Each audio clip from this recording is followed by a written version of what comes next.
Hi, my name is Aaron Dem. I'm one of the producers on the SpongeBob movie, The Search for SquarePants.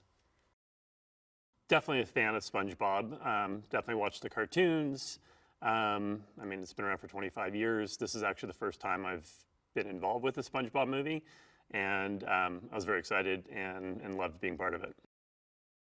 I love SpongeBob coming back to the big screen. I think periodically bringing something that is so enjoyed in the household onto a big screen is great because you really want that communal experience, and SpongeBob is legendary and you got to make him big.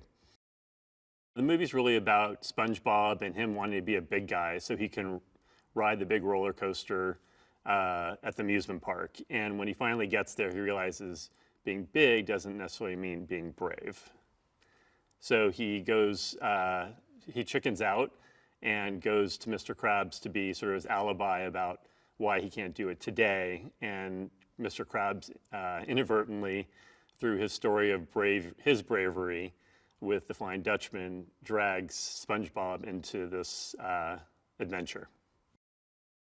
I was ridiculously excited to work with Mark Hamill. At 8 years old, I was sitting in line waiting for the Star Wars movie to come out and blow my mind. I've seen that movie more than any movie I've seen in my entire life. So the chance I get to work with Mark Hamill, let alone be in his presence, was pretty friggin' amazing. Mark is just a consummate actor and a fantastic animation actor, which probably a lot of people don't know, but he has done a plethora of animated voices, is just like a chameleon with his voice. And then when he becomes the live action Flying Dutchman, his normal live action acting ability just take over because he's funny and villainous and just a great all around villain.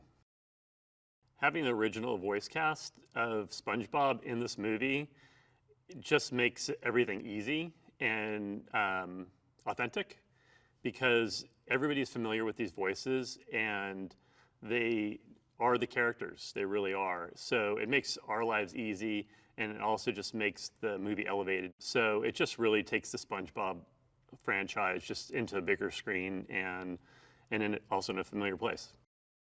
Some of the cool set pieces we have in this movie, the biggest one is the underworld. This is where the Flying Dutchman takes SpongeBob and Mr. Krabs to sort of have them go through a set of challenges and eventually for SpongeBob to show that he's worthy enough to blow the hornpipe. And it's a set that's never been seen before. It's also really cool looking. It's got a ton of monsters in there, which are original. So it's a really nice sequence and set that looks great on the big screen.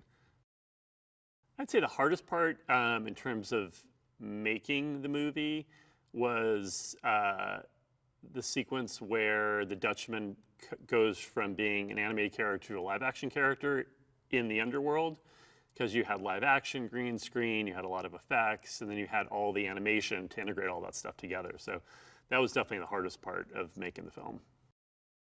I think the audiences are going to love it on the big screen.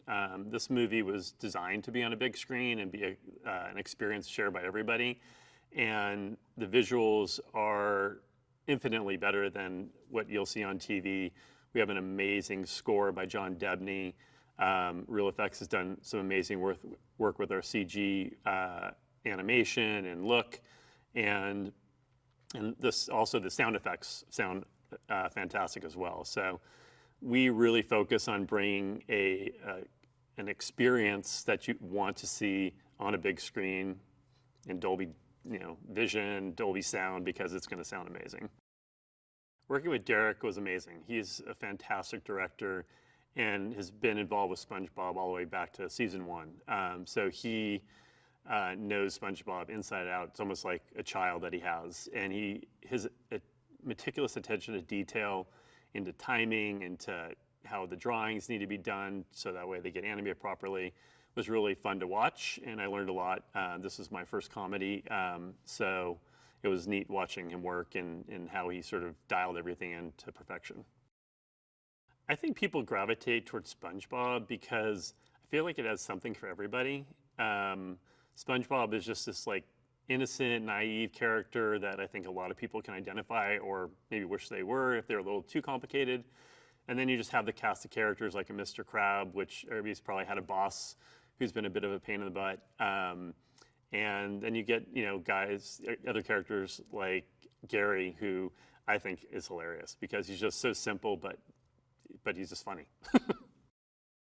I think it's important to see this movie on the big screen with a shared experience because you need to go to the movies and you need to sit in a room with 300-400 people and laugh because it's infectious, and we don't do it enough, especially in today's world after COVID and streaming and all that stuff. Watching a show is great in a big TV in your house, but when you're with 5 people, but when you're with several hundred people, it's a different experience that we need to get back to. If I could visit Bikini Bottom, I'd see the first thing I would do is obviously go get a Krabby Patty, and I'm definitely going to that amusement park and riding the big guy roller coaster.